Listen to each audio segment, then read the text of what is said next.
Good afternoon. Can everyone hear me okay? Yes, people in the back? Great.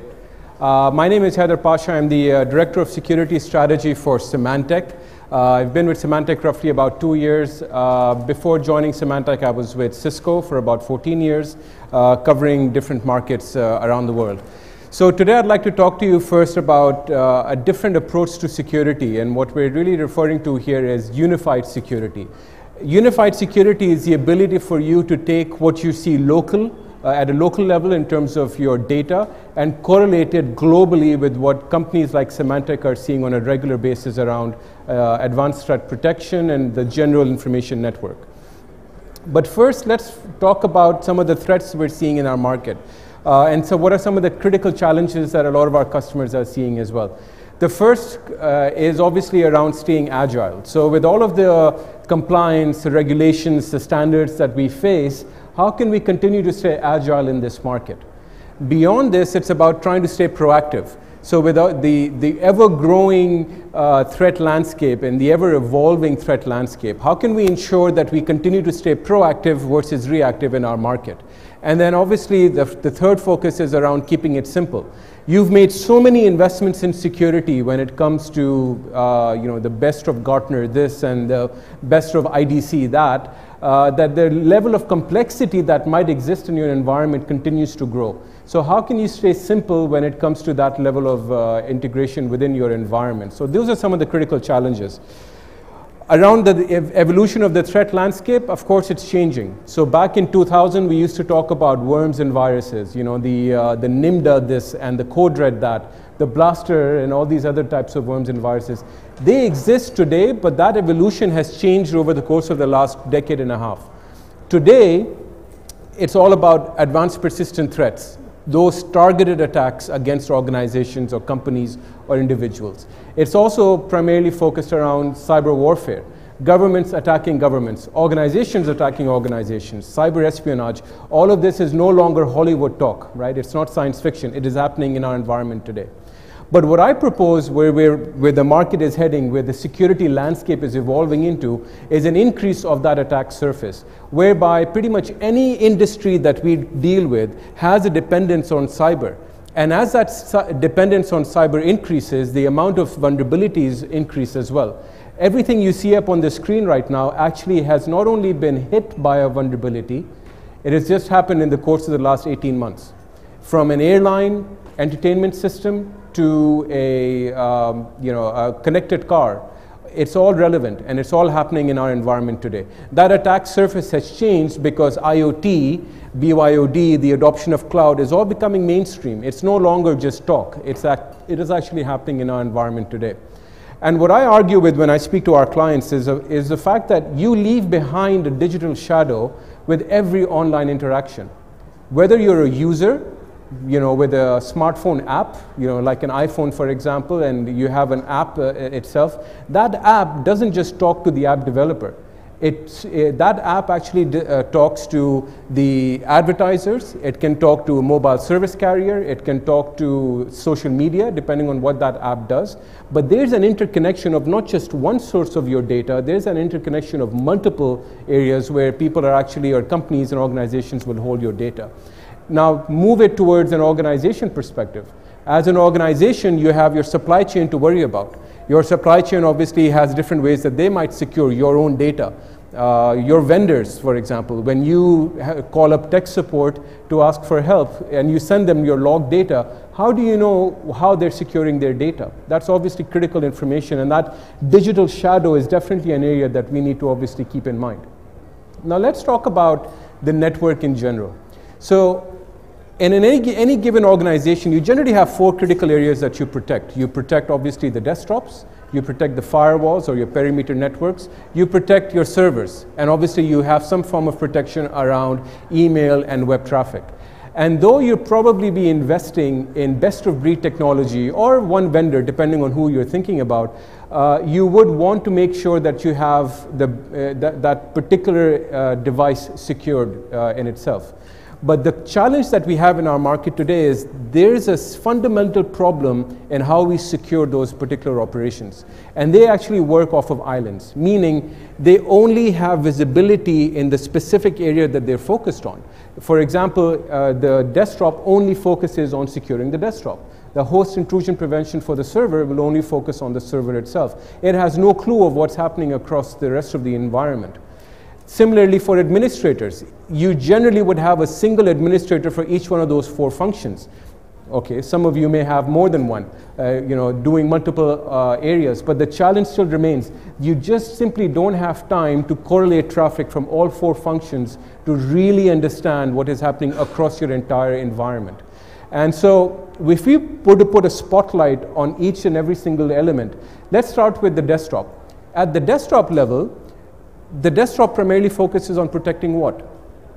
The machine, right? It focuses on making sure that a particular file doesn't execute if it's malicious. It focuses on anything that's going to the kernel, protecting the kernel from malicious attacks, but it's specific just to that particular machine.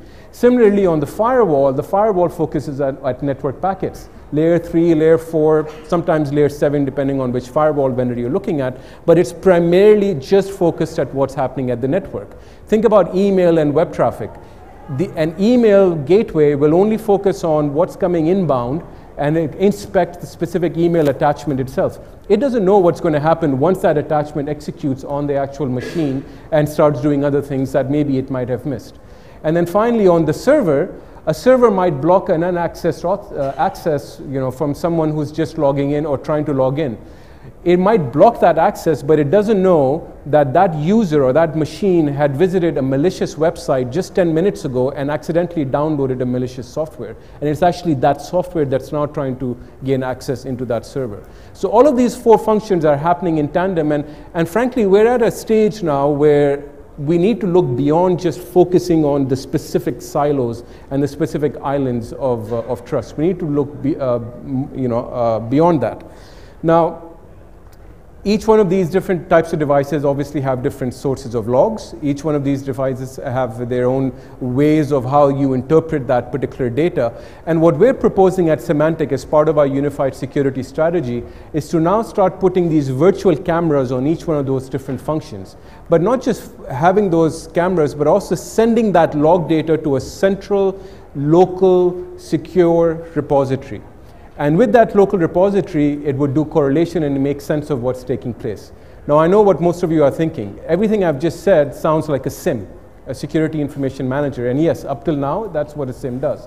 But what Symantec wants to do is, once we analyze that data, we want to put information back to those particular devices to make them more intelligent at doing their job. So we want the server to know that a particular user had just accessed a website because we have that global correlation, and we want that server now to have a second factor authentication because the user that has just visited a malicious website probably is at a higher risk of getting infected.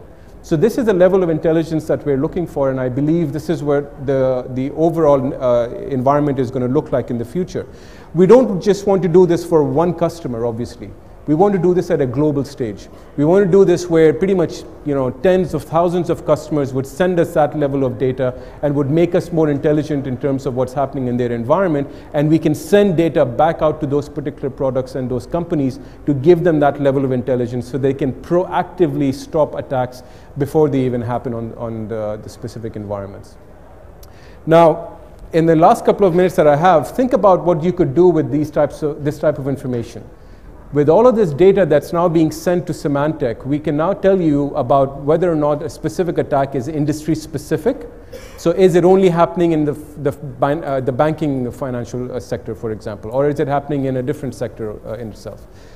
The other thing we can tell you is it the machine that's coming on, is it something that has a higher risk of infection? So if you have a contractor that's working in your company, if that contractor works at a different company, we actually know enough about that contractor's machine to tell you the moment it comes into your environment that there is a high risk of infection. So you start putting more security controls around that particular machine.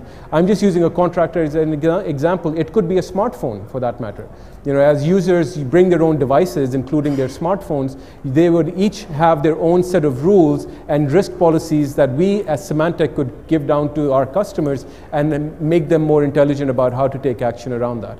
And then you can obviously use that level of intelligence to benchmark yourself against other customers. So if I'm a bank in Greece, I want to know what is my level of security posture compared to other banks in Greece, or other banks in Europe, or other banks around the world.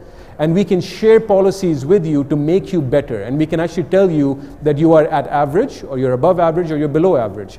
And we can tell you over a course of time that that average has changed because you've had more infections over the course of the last couple of years. So we can give you all that level of detail by actually giving you the intelligence that I've just been referring to.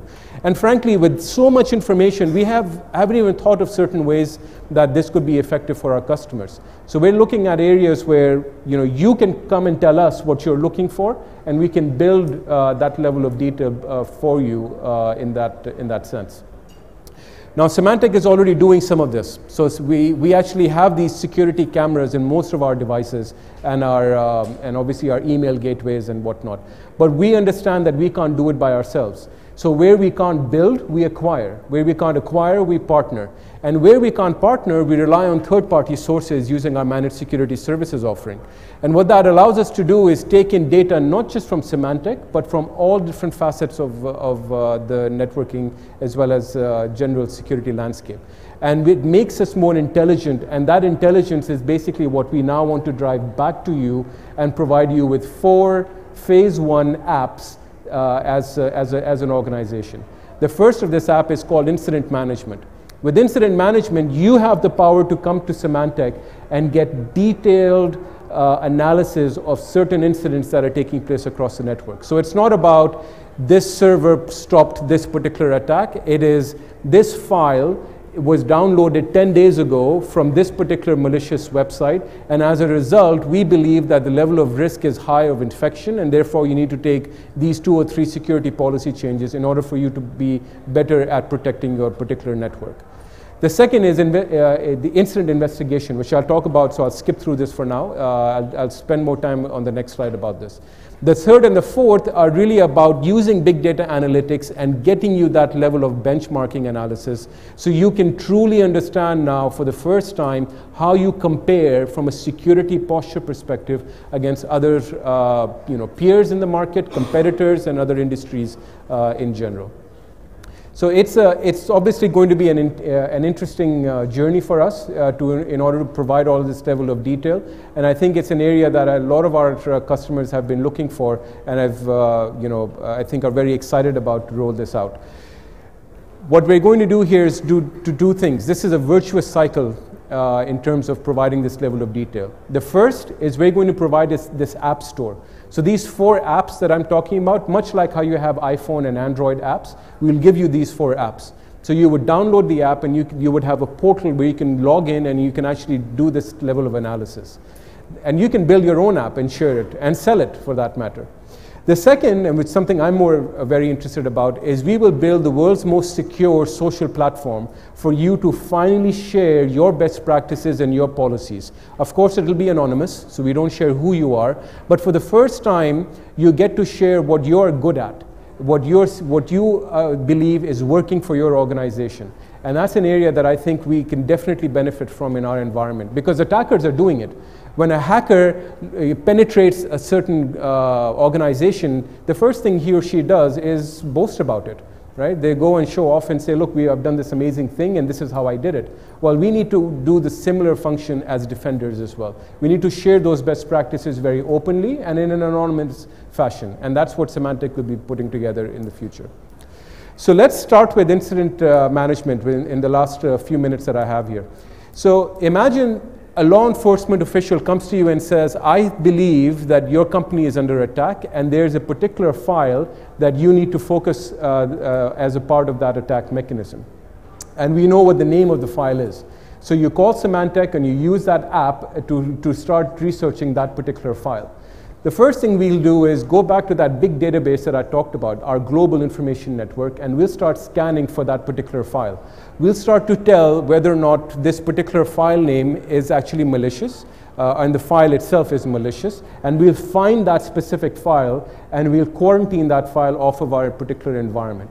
The next step is to focus on, okay, what does this file actually do? So does it actually propagate something? Does it have a, does it have a parent? Does it have a child? What actually happens in terms of the actual connection of that particular file itself? We'll also look at, in this particular example as an area, that it's a focused attack that came in through a zip file. So that's good. So we know it's part of a zip file, and that's how the file particularly came up with. But where did that file come from? Symantec monitors 1/3 of all the email traffic in the world. So we could very easily go back and investigate across all of the emails that we see whether or not that file came as an attachment from any particular email domain.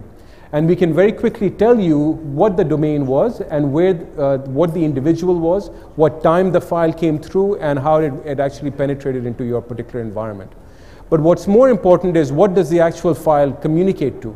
So in this particular example, the file communicates to a command and control server, in this case 2 command and control servers, and it's sending your critical information to those particular command and control servers. So what we would do from here is we'd either work with local law enforcement, and we'd make sure that we have a capability of blocking that particular focused traffic going specifically to those command and control servers, and move it to come towards Symantec. And as we do that, we would not only do it for one customer, we do it for all of the customers that are infected. So imagine now we've automatically protected you away from any malicious content, and that malicious content is now being sent directly to Symantec for us to investigate. And what we'll do as part of that investigation is we can actually tell, is it part of a threat campaign? What is the industry that's affected? And which countries are actually affected as a result of this particular file? All of this information can come from you just providing us a name of a file. That's the level of intelligence that unified security can offer. So in my last couple of slides, I'll just mention 2 things. We have a very large sensor network in this industry. We have probably the 4th largest network, the information network in the industry itself. The top 3 are government organizations. So privately, Symantec has the largest sensor network. We've been tracking over 250 million endpoints, 56 million sensors across the environment, and we actually take all that data in. But the data is useless if you can't provide quality. And so we actually understand, using our customized big data analytics engines, how to make sense of that particular data. And obviously we have over 1,000 experts across 9 different SOC centers around the world that are working on a daily basis to make sense of that particular system. And that's the true sense of competitive advantage that Symantec has in our industry today. So in closing, I just want to say this is an area that Symantec is very excited about. We've been working on building a unified security platform for a couple of years now. I think you'll hear more about this in the news. At the end of the day, we want to provide you access to our database, to our global information network, where you can proactively block and detect attacks and actually reduce and finally manage to reduce the cyber risk to your organization. Thank you very much.